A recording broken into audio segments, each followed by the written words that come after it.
All right, so we're going to be finishing up with a hot topics roundtable. Some of this is drawn from questions you all submitted and questions we get frequently from our clients. I already introduced myself, Jessie Summers. Hi, I'm Lauri Cleary. I do a lot more litigation than employment work. So like some of you, I've learned these lessons the hard way. And what we're trying to do today is not have anyone have to learn these things through litigation. So with me is also Jase Tilley. Litigates a great deal.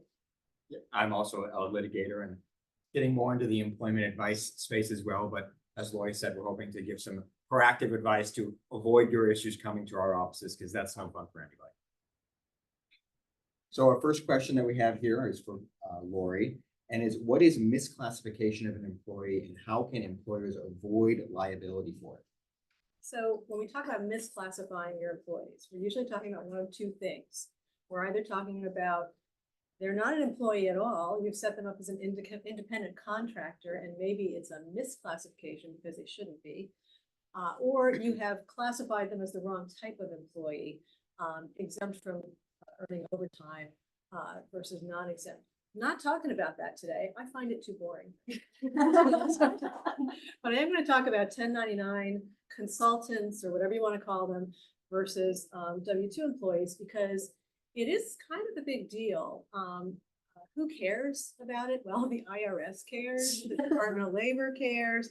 They care a great deal, because when you do that, you're not paying certain taxes on those employees, as you know. You're not giving them benefits. You're saving a whole lot of money, unless you're not, because someday you're going to have to pay all that back in bulk. So the question is it okay to make this person a 1099 independent contractor, or again, whatever you want to call them, consultant? There's so many names for this, versus a W-2 employee? Well, it's going to come down to, of course, not just one test, but two different tests for who's looking, the IRS or the Department of Labor. But a lot of it really boils down to control, okay? The right to control, as opposed to whether you actually utilize that right in all cases. And the two different tests, I'm not going to torture you or bore you with these, but they're kind of interesting because there's a lot of nexus between both of them.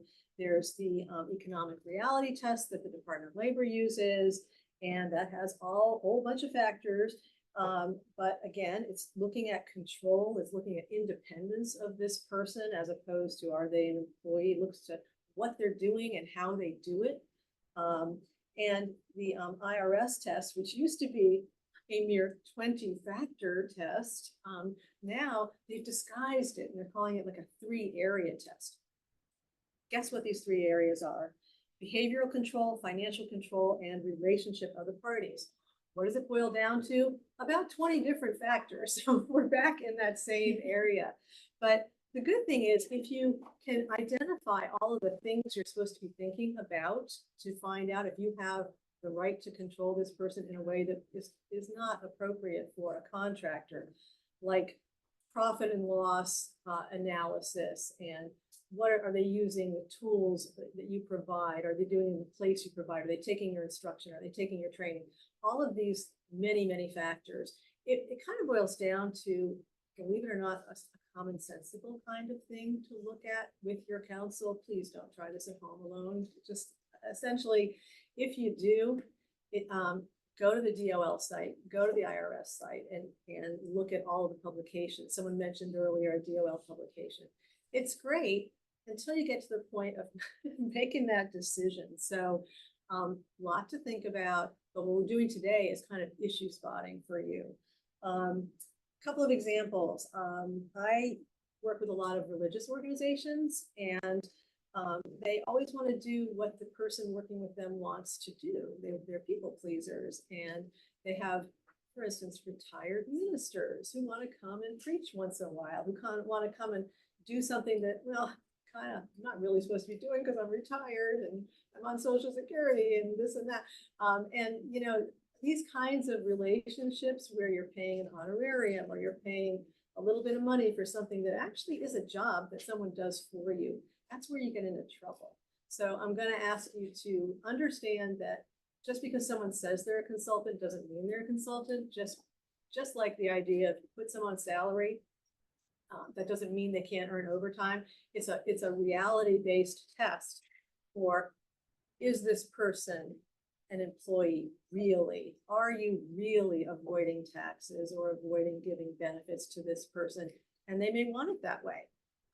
So many times there are people who say, I don't want to earn overtime. I just want to get this project done. I don't want to, that can't be the test.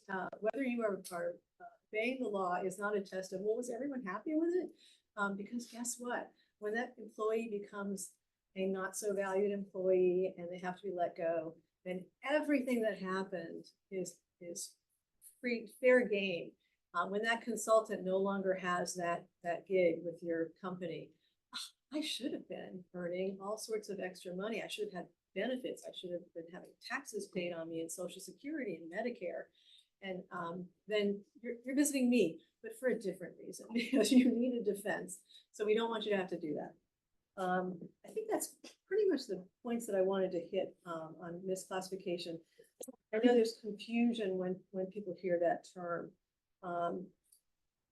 Yeah, so again, all of these things overlap too. You may be come after by the Department of Labor questioning you on something, but then you're going to have to know what's the next shoe to drop. As Mike said, it could be an IRS shoe, it could be different employees, different consultants, etc.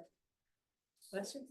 Does the employer run any risk, or if any, if the third party company that they're working with is misclassifying their employees? The temp agency. So I'm going to repeat the questions when they're asked in the room because I'm told from Zoom that they can't hear us as well.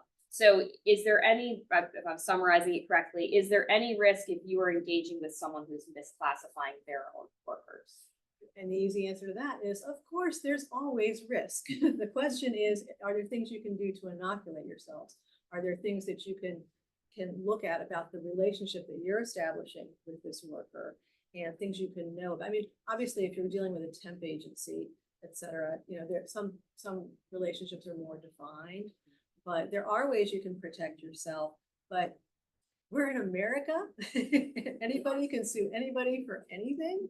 And that's one of the problems we have is we're going to talk a little bit about some other issues where this comes up, is because anybody can sue anybody for anything, and because a disgruntled former consultant, former employer can sue, you really need to lock down your definitions of things and really look at all of the factors. I think if you truly have an arm's length relationship that meets all of the factors, that person is independently doing their thing, and they are not just treated like every other employee, but when you got to the 12th one, you decided you don't want to hire anymore. So the more they look like your other staff, the more they act like staff, the more they are not independent and making independent decisions about what they do, how they do it, etc. It's going to look like something. One comment on that: when you have the agreement that you enter into with your third-party provider, look at the indemnification provision and make sure that you're going to have coverage if they're doing something wrong. Also, the two taxes tends to be something people think of. The places where I've seen most damage done in misclassification is in workers' compensation, because if they're misclassified, they may not likely be covered under your policy, and if they get hurt, there's no. It can be very, very expensive. And also, if they injure someone when they are out in the workplace, so you have an independent contractor who's doing some kind of driving and they get in an accident. I've had a client's independent contractor T-bone and kill somebody. Guess what? You don't have insurance coverage for that. So it's those types of things. Taxes are worrisome, but there's some big ticket items that you can get hit with if there's a mistake in the classification and you don't have insurance coverage because they're not. And remember, just because someone is indemnifying you doesn't mean they can indemnify you. So you're looking at the wherewithal, you're looking at what insurance do they have if they're coming to you from an agency type situation. Is that all covered? Is there somewhere else where the liability is going to fall? If I don't have the right to control this person, then someone else has the insurance and all of those obligations. That's great. So it can get kind of scary, but the best you can do is to try and think of these issues in advance. And what's gonna happen if I was supposed to be covering all of these things for this person? Would it be better for me to have an employee? Because then I know that I have insurance for this, I'm paying unemployment, I'm paying workers' comp, I'm paying all these things, I'm not leaving it to someone else who may not be doing it. Sorry, next question, I'm realizing I'm supposed to be asking Jessie. The Department of Labor's new overtime rules went into effect on July 1st. What is the status of the challenges to those rules, Jessie? And what can you remind us, exactly what the new rules do? So Lauri teed this up nicely for me in that this is the boring misclassification. So thanks for that, Lauri. So in the boring misclassification world, we're talking about the distinction between exempt and non-exempt employees. And the number of times, I think each of us, maybe once a week, we could play, bingo on how many times we hear, it's all right, they're salaried. Salaried does not equal exempt. If we could make t-shirts, I think that's what the employment law group would have t-shirts that say, salaried does not equal exempt. And that's a really, really common misconception across industries. In order for someone to be exempt under the Department of Labor's test, the test that has gone back since the early 2000s, you have to meet both a salary basis threshold. So, focused on the fact you have to be paid at least a minimum guaranteed salary, but you also have to have duties that fall into these delineated classifications that have been set out in the DOL regs. And that can be our executives, our administrators, our professionals like us attorneys, our accountants, so if fall in the professional group.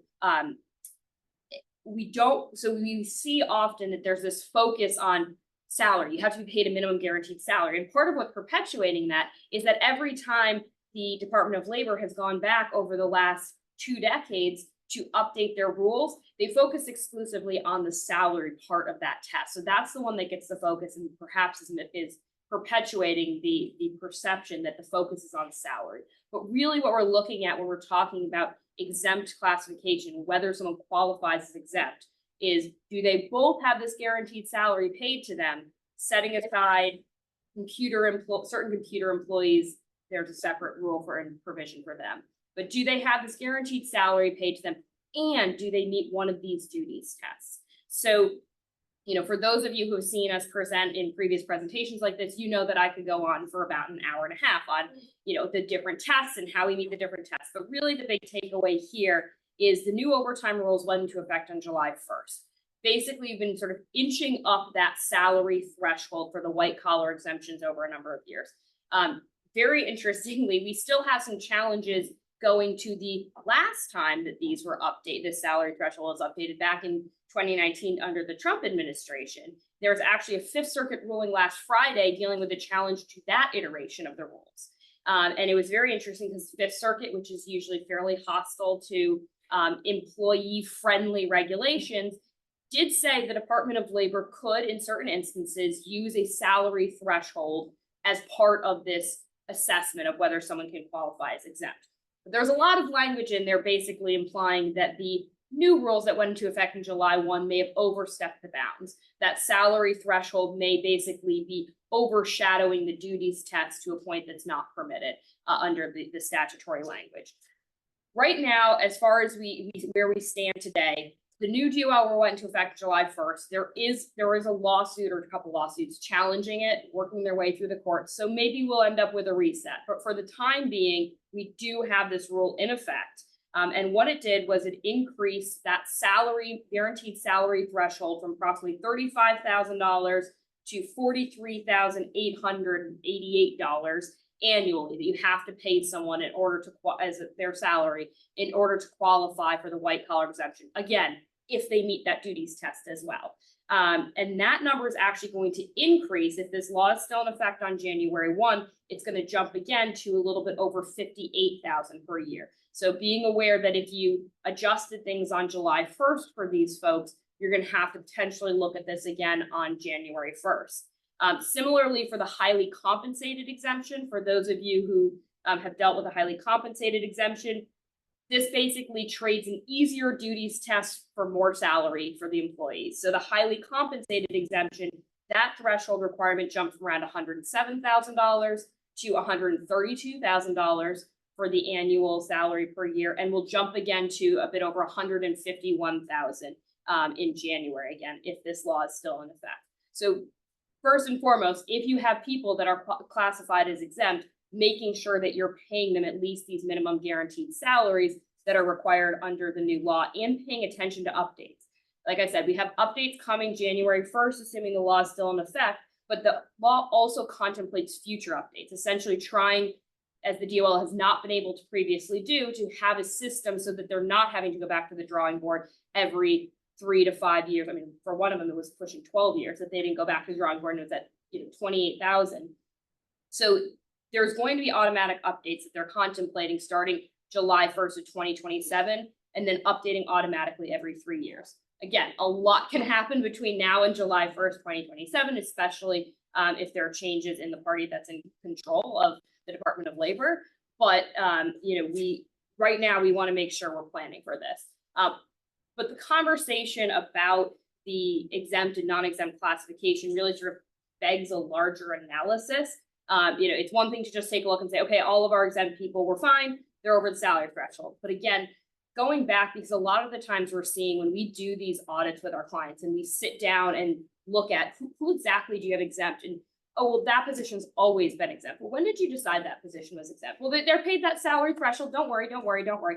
When did you last look at the duties and whether the duties test match? Well, I was in grade school when that happened. So that's a problem. If it's been 25, 30 years since you've looked at whether this classification, all you've done is update the salary threshold, that's a problem. And that really commonly happens because you have someone who's long tenured in a position, they leave, and you just pop that job posting out because that person has always been exempt. So really going back, and as our folks touched on with the AI conversation, if you are starting to have a difference in how people are managed and how many people are being managed, or how you have the roles distributed. So maybe someone no longer has this discretion that they previously had that was qualifying them for exempt. I think the big take-home rule to remember, both in the 1099 exemption space and the overtime and minimum wage exemption space, is the default is you are an employee and you are a non-exempt employee. You are an employee and you're entitled to overtime. So making sure that if we are going to say that someone is a contractor or someone is exempt from minimum wage and overtime, we're doing the due diligence to make sure that we can actually qualify them there. So She did a great I think- job with that. I think one of the most important things you can do today when you go back to that is check everyone who's making overtime. Look at everyone who's working more than 40 hours a week and make sure they're properly classified. It's an easy audit to do, and it's a really important because that's where you get stung the worst.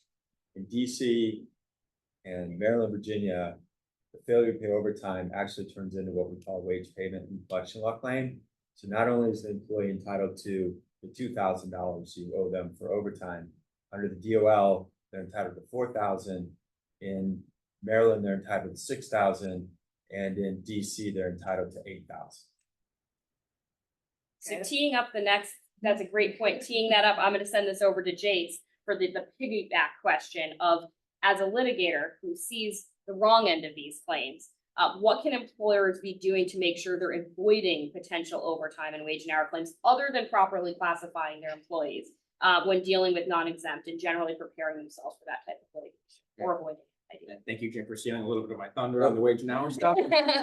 But yeah, any business that has employees has potential wage and hour claim exposure, and doing everything you can to mitigate this or to limit it as much as possible is very important, because these statutes are employee friendly, as Jim mentioned, that even tiny mistakes that may happen over a longer period of time, or bigger mistakes can get compounded because of these 3 times and 4 times damages provisions should the case go to court. So when we're looking at how to mitigate against these kind of risks and considerations, I kind of see 3 major areas that employers need to be thinking about when they're assessing this risk. And the first is just like knowing and having a solid understanding of the rate of pay for all of your employees. The second is your policies and practices on capturing all of the time that your employees actually work. And the third area is record keeping, and how are we documenting the records and how are we preserving them? So touching a little bit on each of these, the first one was knowing the rate of pay. A lot of times, it's just gonna be the minimum wage, but it can get more complicated if you have employees in multiple jurisdictions, that have different minimum wages, and these wages are changing year after year, mostly going up in increments. So you need to be paying attention to when those increase so that you can implement those increases for your employees as they're changing. There are also other instances, for example, for tipped employees, for anybody in our service industry that has employees making tips. There's a lower rate, wage rate, but there are also notice requirements that go along with those type of wages. And if you don't provide those notices, then the amounts earned by those employees as cash from customers or other sources won't count as wages. Jim and I actually worked, represented an employer in DC that paid out the minimum tip wage, but didn't provide the proper notices. And therefore, the money that the employees received from clients or customers didn't count as wages, or may not have counted as wages, in calculating whether the employer was paying out all those wages. So if you have let's say a $3 tip wage, but a $15 minimum wage, just because you didn't provide the proper notice means you could be on the hook for that difference over the entire statutory period that they can go back, which could lead to a significant claim, especially if it's happening over 15 or 20 employees. So paying attention to those rate requirements, and also what other steps you need to take to make sure you're complying with those rate requirements, is very important. Another thing that I want to touch on quickly on the rate is just the overtime payment. Some people, a common misconception is that the hourly rate, it's 1.5 times the hourly rate, but that's not necessarily true, because you have to look at the entire amount of compensation, which can include bonus payments, commission payments, or anything that happened in that pay period, divided by the amount of hours worked in order to get the regular rate of pay that then is times by 1.5 for each hour over 40.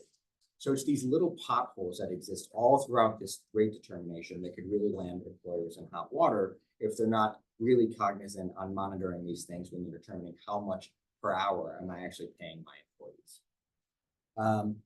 As an aside, there's also a new law in Maryland, the pay stub law, which kind of dictates what information needs to actually be on each pay stub, which includes things like the rate of pay, how many hours you're assessing, deductions and stuff like that. So if you haven't gone back and looked at your pay stubs lately, it may be a good time to look at that to make sure that you're complying with these disclosure requirements that have gone into effect this year. The second thing is about capturing all the time worked. So a lot of employers that have punch in, punch out can get into trouble by not being vigilant with their employees about capturing that they clocked in before they start doing work and have completed all the work before they clock out. Another example, that we had a case in DC where the employees had to put on protective equipment to do their job. And some employees put on the protective equipment before they punched in, and then later went back and made a claim that, well, putting on the protective equipment was part of my job. So they had a claim for the amount of time, whether it was 15 or 20 minutes a day over the course of several years, that they didn't get paid because they didn't clock in and clock out. Another big issue we see is, support staff or other people doing work after hours, answering that email or doing a little work. In our business, we're kind of a 24-hour business, but not all of our support staff are. So when we need help from legal assistants or other things who are more hourly employees, they need to capture that time so we can make sure we're paying them appropriately. So having, training your managers, training your employees to have strong record timekeeping practices, and making sure that the first thing they do is clock in and the last thing they do is clock out, it's going to go a long way to preventing any exposure in this area. And I would note there that about 10 years ago, maybe even more, the DOL promised that they were going to put out guidance on what de minimis means as far as tracking. So, if I just check that really quick email from Betsy for 2 minutes and, make sure that it's taken care of, but I'm going to do it in the morning, but I just looked at my email, is that something we have to make sure our employees who are non-exempt are tracking and compensating? It's still an open question. It's been an open question basically since people got, very smart computers in their pockets and started using them. So we're still waiting on guidance. And I think part of the challenge that we've seen is that it's just DOL struggling to delineate between that line of, is having your manager call and say, did you remember to schedule that appointment? Yes, I did. Got it. Good. 35 seconds. Are you supposed to be capturing that? But if you have 35-second calls here and that happens every night and it adds up to, 15 minutes in a month, it's really challenging. So making sure, especially for, giving thought, for those of you who I've done handbooks with, some of us, we talk about is it worthwhile to give certain employees access to the computer after hours? Do they really need to be able to access their phone or their email after hours? Or is it something that we want to limit to people who really need to have that, and then making sure there are controls there? And it's a cultural issue in most workplaces too. When this first happened in law firms, became much more cognizant of keeping track and not letting people do work off the clock. It was difficult. And if you roll it out the right way, it can be fine. If you don't, people feel suspicious and, oh, you're looking at my shoulder and this is, I'm not supposed to work. And there can be a really bad feeling about it. So you have to educate and make sure that people understand why you have to do it. And speaking of capturing time, the next one is recording that time. Documentation is so key, particularly when things go to litigation, or if there's any dispute. You need to keep records about, how much was paid for how many hours of work, at what rate, and at what time. Because if there's a dispute afterwards, the first thing any employment litigator is going to ask you is to send me the pay records. Because if somebody's alleging that you didn't pay them enough money, and you have documentation that shows exactly how you complied with all these laws, it's going to make your defense a lot stronger. And in the absence of those records, it makes it easier for the employer for the employee to forward those claims, because there's not documentation that we can use to rebut their allegations. And as Jim mentioned, the importance of compliance in this area is huge because of the risk associated with an adverse finding. In Maryland, it can be 3 times the amount of unpaid wages, and in DC, 4 times the amount of unpaid wages. And there are fee shifting provisions, so you could end up paying the employee's attorney's fees as well, which in a highly litigated case could be substantial. Jim and I had a case where there was an employee, an attorney fees finding of $3 million, was it? So it can get very expensive. That happened to be a class action and it was an outlier, but it's not something to not consider. And then finally, employers can also be personally liable for some of these fees. So not everyone at your business is going to be personally liable, but most likely there is at least one person who will be personally liable for the fees. So, it's kind of counterintuitive because a lot of people think I have an LLC, I have a corporation, I'm protected from, I have limited liability. But in this particular context, that's not the case for at least some people at your businesses. So you really want to be careful about how you're handling these issues. Any other things you want to chime in? Lisa, did you see the hands? Oh, I did. Oh, Michael. Is it sufficient to just tell the employees not to do any work before and after punching in, even if they have a mobile device that has the company email on it, or company Slack or Teams or something like that, and they go look at messages? How do we control that when you clearly give them a policy, tell them not to do it, it comes up in every meeting, but yet they have these devices that are their own? How does the company protect themselves from that? So repeating that for the people on the Zoom, how does a company protect it against the fact that employees are maybe violating a policy by checking email and doing things offline after hours when they're not clocked in? I'd say consider limiting the access. So, not allowing people to put emails on their phone. But the biggest challenge that we have is if you know that that's happening, the law does not necessarily care that you told them not to do it. If you told them not to do it and you don't know about it, that's one thing. If you told them not to do it and you know that they're checking their email because they sent you 5 emails at 9 p.m., then you have a problem, because then as far as senior level management, you know that people are working off hours, even though you told them not to. So you still have to pay them for that time. It can become a disciplinary action of, again, we're going to write you up because we, thanks for that email at 9 p.m. It's kind of mixed messaging or challenging messaging to send to say thanks for that email at 9 p.m. But now we're going to write you up for trying to go above and beyond. You have to strike an appropriate balance there. But just because you told someone not to do it, if you know they're doing it, you're still opening yourself Train to your liability. managers. You gotta train your managers. It's not the non-exempt employee who's gonna be trading emails. It's the manager who's asking an employee to do something. So training, I think, to me, that's the key to the whole thing, is training the managers, what rules are being. Is that something that you can put in the contract or the agreement or explain during the interview process? That is prohibited? Yeah, for those of you who are, is that something you can put in the contract or an agreement to explain it's prohibited? Absolutely, you can put it in the employee handbook. The more ways that you can convey to employees that they shouldn't be doing it, the better. And like Jim said, with the managers, we had one client that had a manager who was the manager worked at off hours. They would send emails at 2 a.m. and the employees would feel pressure to respond to them. So what we ended up doing is teaching the manager how to, and he said, the manager said, well, that's, my kid's up. That's when I send emails. So, well, let me teach you how to use delayed delivery. So we said, we had the manager put in place that if you were sending hours to someone who is after hours email to someone who is a 9 to 5 employee, you set it at delayed delivery, so it hit their inbox at 9 a.m. because you're sending that message as the manager. Yes, you're trying to clear out your inbox at night, but these people are getting the emails and feel like if they want to be achieving and they want to be in your good graces, they're going to have to respond to it. So if you have a manager who continually has issues with that or pushes back, there are options to try to avoid things. That kind of dovetails with what is really good HR advice for so many issues, and that is when you know there's this going on, you know there's even inkling there's a problem, and find out how can I help you? How can I help you, employee? Oh, you're getting these 2 a.m. emails and you feel you have to respond. There's a solution for that. I'm aware that you're working during the off hours. Why is that? How can I help you to get your work done during the times that we've allotted? Is that not convenient? Is something else going to work better for you? Can we give you access during these other times that and not make them off hours? So try to work with them. Mark had a comment too. Yeah, I just wanted to add, this is an excellent program because it's a really complicated area. A few things that I've recommended to clients in terms of actionable items as an example is that, as Jim indicated, training the managers and training them again and again.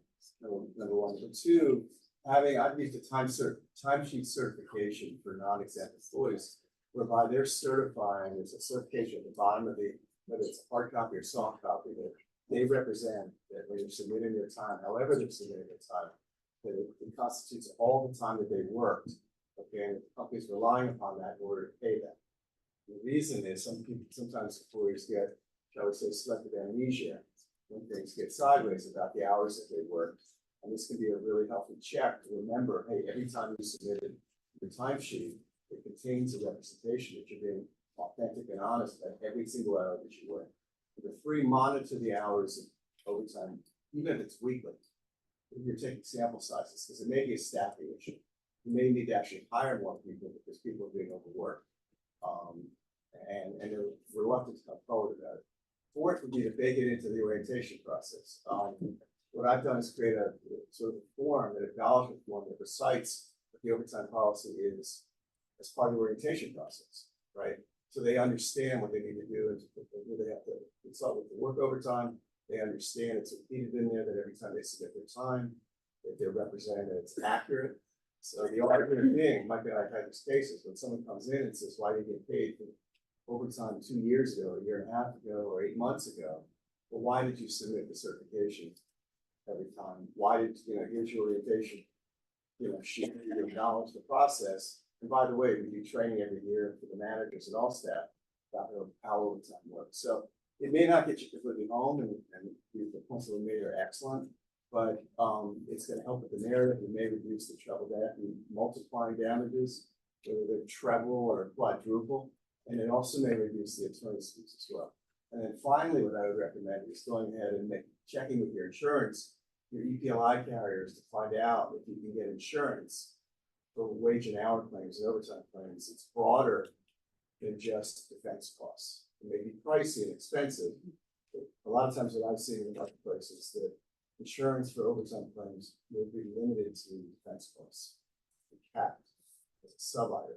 You at least want to get defense costs. Right. There's You many may- policies that don't even get you defense costs. Right, so. you may be able to shop it and get greater coverage. So Great, thank you. Our next question for Jesse. Many employers have been updating their parental leave policies to stay competitive and meet the expectation and demands of employees. what are the top 5 things that employers should be thinking about when crafting parental leave policies? So seeing some of you smiling in this room is because we've worked together on these types of issues.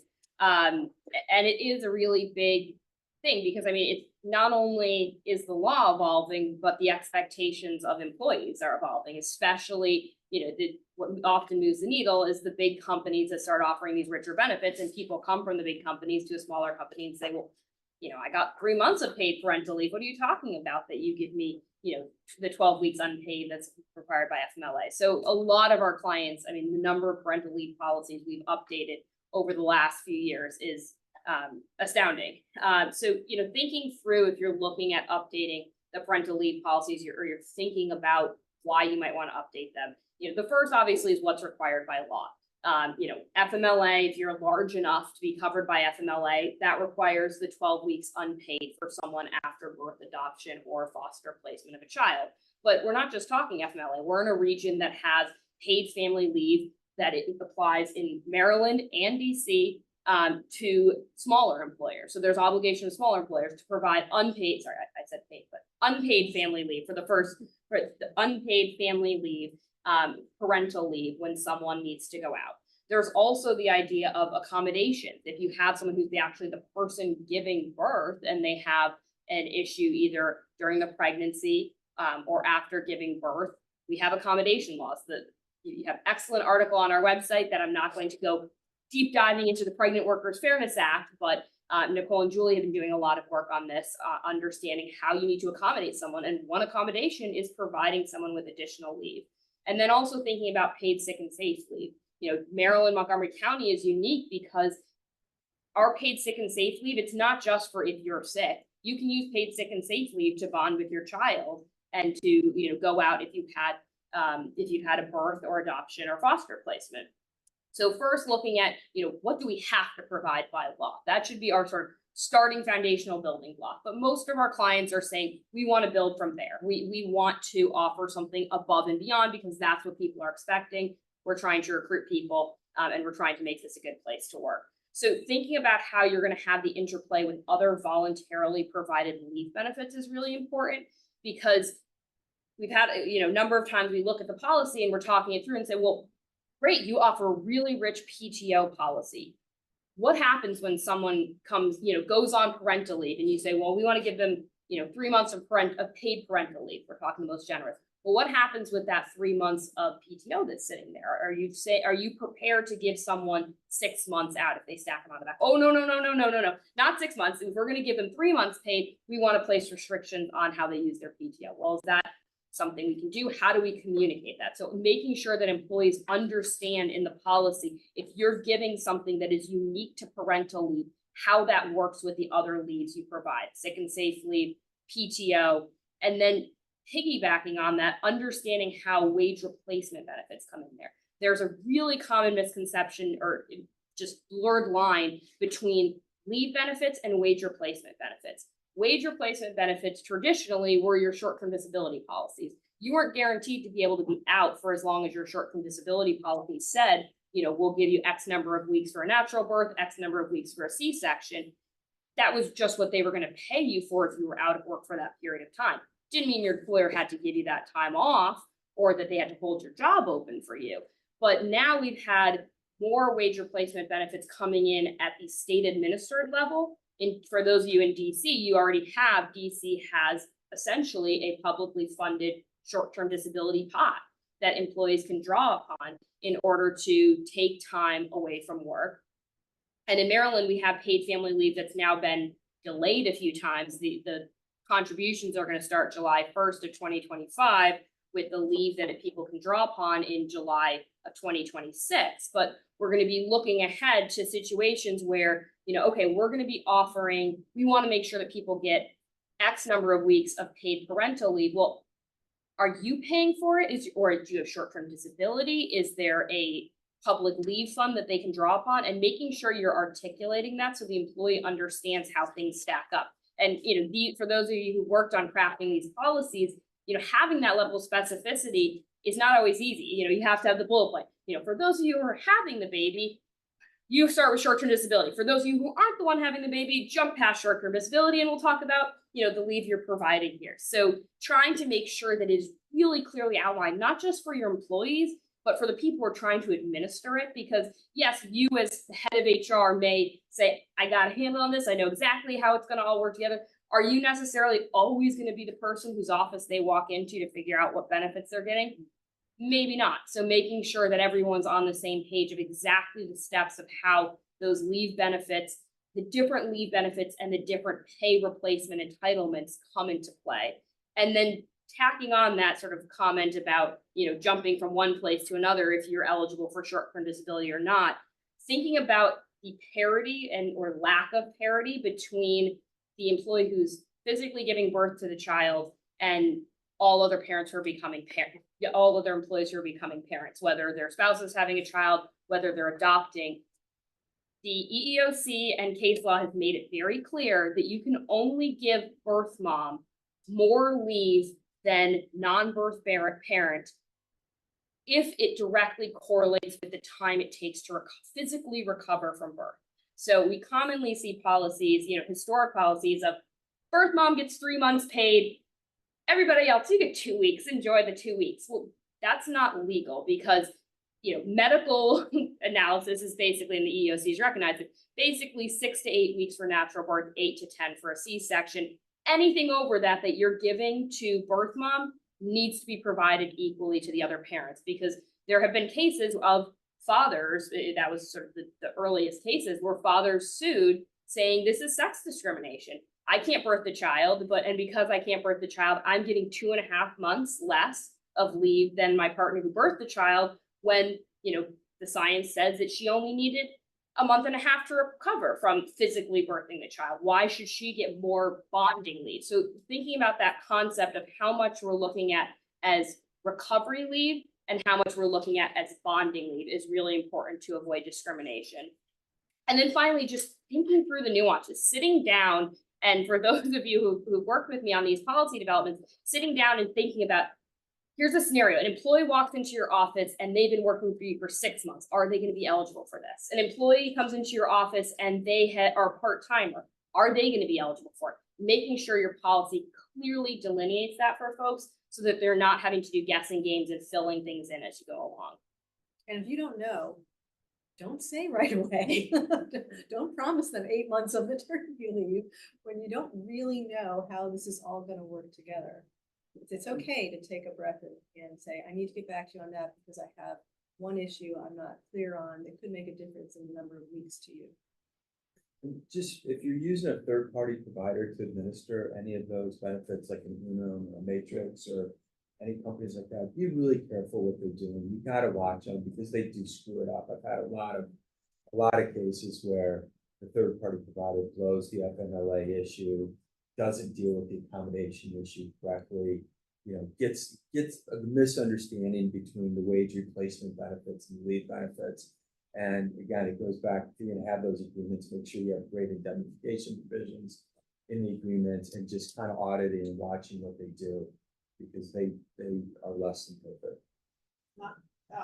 Follow up on that.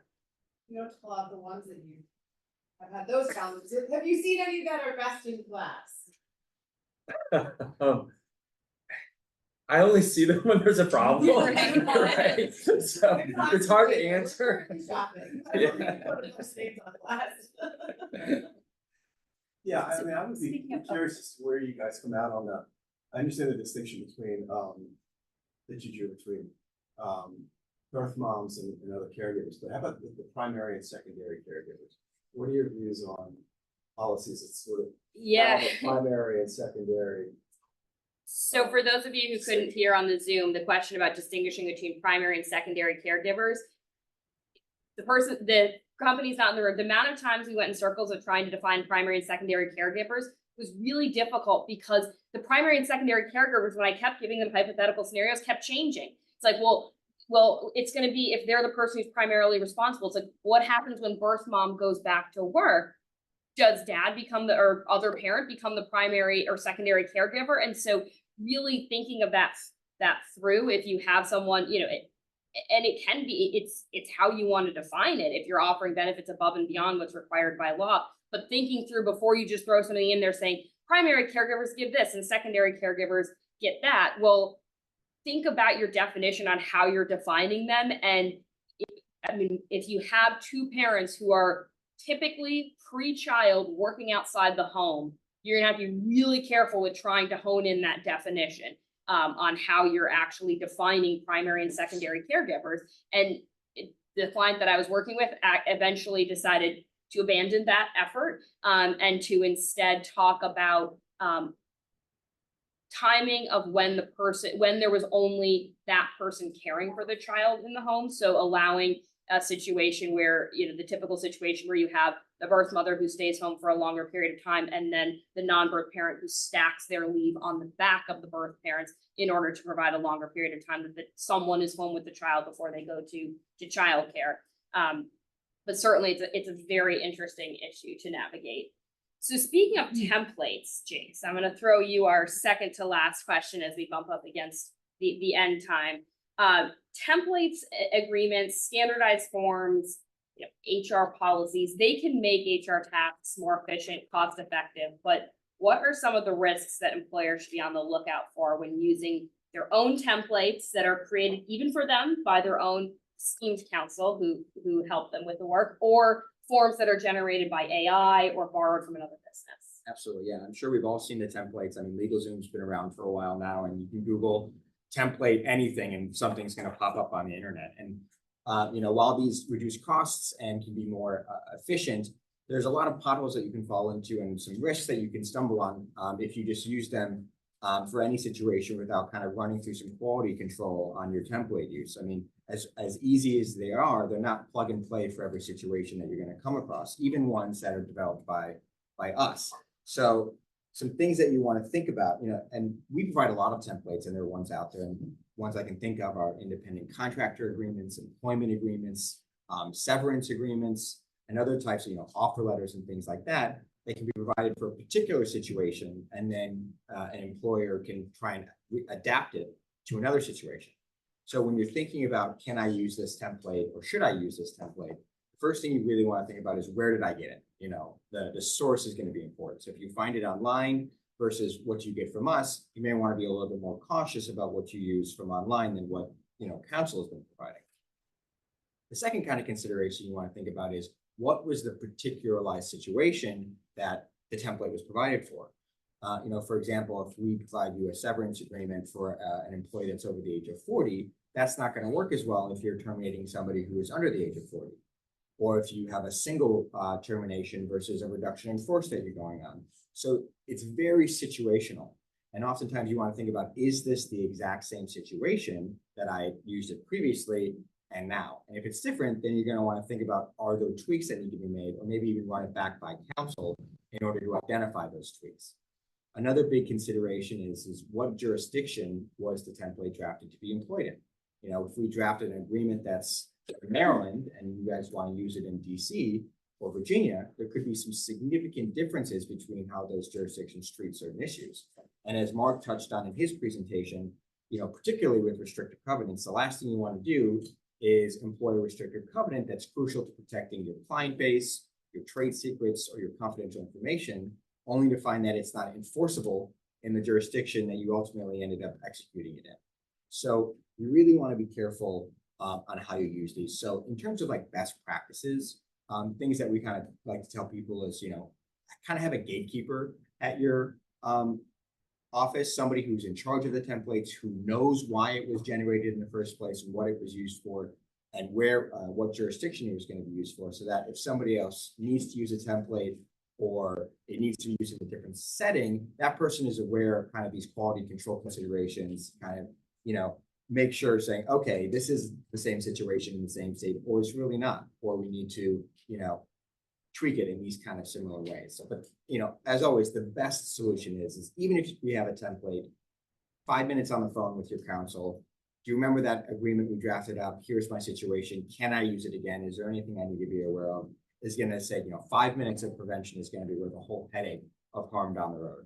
So we always encourage you guys to just pick up the phone and just run it by us so that we can tell you this is what's going on, this may need to be tweaked, or you're just good to go. I mean, it's very, I mean, even agreements that were great 6 months, I mean, you've heard the changes here. That's why we do employment law days.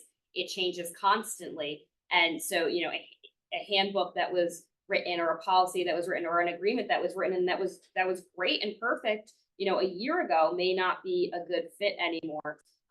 Another common thing we see is the borrowing the policies. Well, don't worry, this was drafted for another, you know, XYZ business that's just like mine, that was here in, you know, here in DC. Well, great, they've used it successfully. Like, who drafted it for them? You know, did AI draft it? Did they have, you know, do you trust the source that you got a document from, and making sure that you actually know what you're using? Because that is, I mean, I think all of us have seen that, you know, it is so much easier to make sure you're using the right agreement than to realize, as Mark said, you know, 5 years down the road, we have a completely unenforceable non-compete with one of our most valued employees who's going to turn their nose up at trying to sign a new non-compete because we didn't take the time when we were actually having them sign the document to make sure it was something that was enforceable. So if you care for, I mean, really, we shouldn't be signing contracts we don't care about potentially enforcing them that doesn't have a purpose. So making sure that we actually have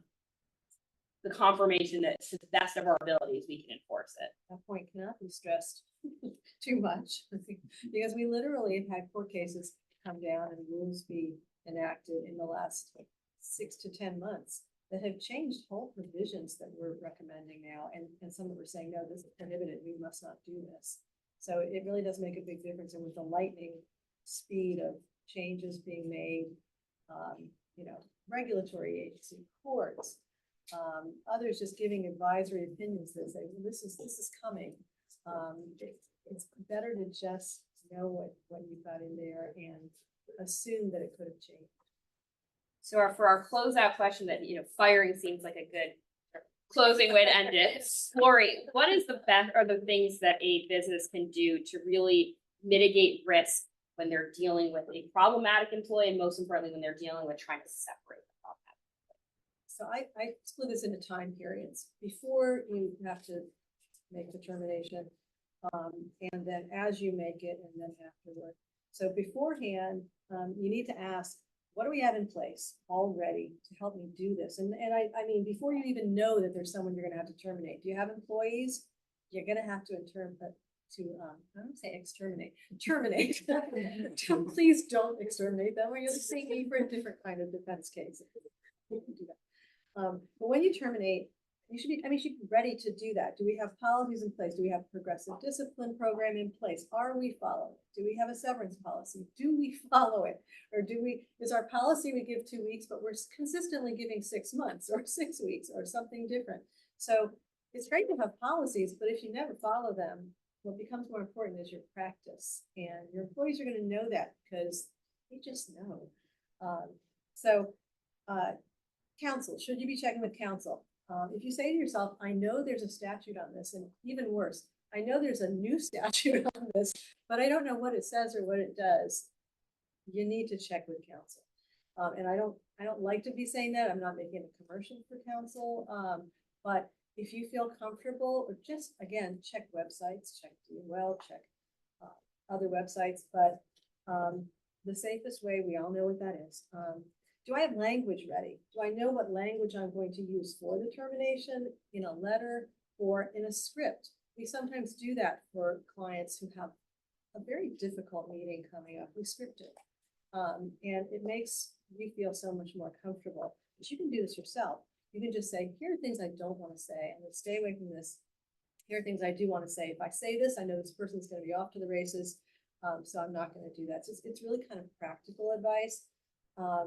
What do you need to consider at the time? Again, have we been following our policies? What is our practice? With this particular termination coming up, are we being consistent? Or if we're not, are there good non-discriminatory reasons why we are not being consistent, or why I can't be consistent here? Is there a process we should use? Has it changed? For instance, mass layoffs laws, etc. I mean, if you are doing a mass layoff, there are not only federal, but there are state statutes. And I mean, there's all sorts of stuff to consider that you probably all know this pretty sophisticated audience, but can we turn this, I get this a lot, can we turn this termination into a layoff for financial reasons? Because I really don't want to terminate this person. They, I mean, it's going to be so traumatic for them, or, you know, we're having financial trouble. Can't I just, I mean, there are times when you can go through this calculus and say, this makes sense. But a lot of times it doesn't, and you kind of have to make the hard call, especially if you're doing a larger layoff and you're selecting people based on specific criteria. And this one doesn't fit into it, but we kind of just want to have this work out. So it doesn't really work that way. Can we do a restructuring of this department so that I can eliminate this position? I get this a lot. Well, what are you doing to the department? What's happening? Are you going to outsource this whole department? And the more I question, the more I hear, well, not really. And what it sometimes comes down to is within a couple of weeks, we're probably going to rehire someone to take this position. So no, you're not eliminating that position, even if you're eliminating it for time. That doesn't work. Remember, in this area, it's one of these no good deed goes unpunished areas. You can be supportive and positive with employees, but you really must be accurate in performance evaluations and in progressive discipline. You cannot sugarcoat an evaluation for someone and then wonder why when I terminated them and they sued, it was not defensible. It's because you sugarcoated it. You needed to make it clear what was happening, and they needed to have clarity so that they could improve their performance or not. So it's often in this area too, not what you've done, it's how you've done it. So if you look at the optics of what you're doing with an employee and handle it as professionally and as courteously as you can, as opposed to having a big production with, you know, armed guards or whatever when you're going to terminate them, there are ways that clients go about these things that I sort of shake my head, because I say to myself, I know why this person sued. And it wasn't because of anything that was so substantively bad. It was because of the way it was handled, and they felt demoralized. So that kind of leads into the last point, and probably the most serious point, because of the climate that we're in these days, is getting sued may not be the worst consequence of a termination. And I think we know this. I think everyone has had this highlighted to them with the way people react to bad news. Do you need to consider security?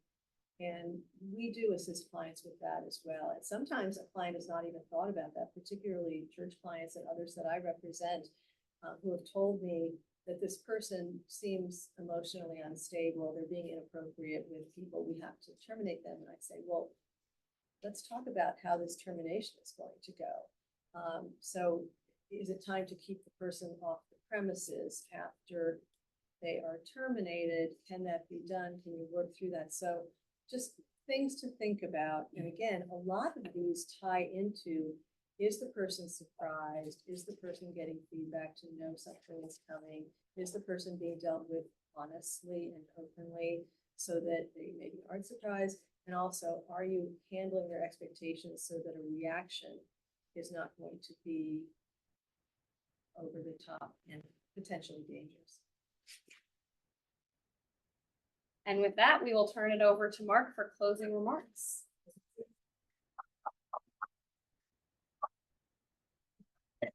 Mark,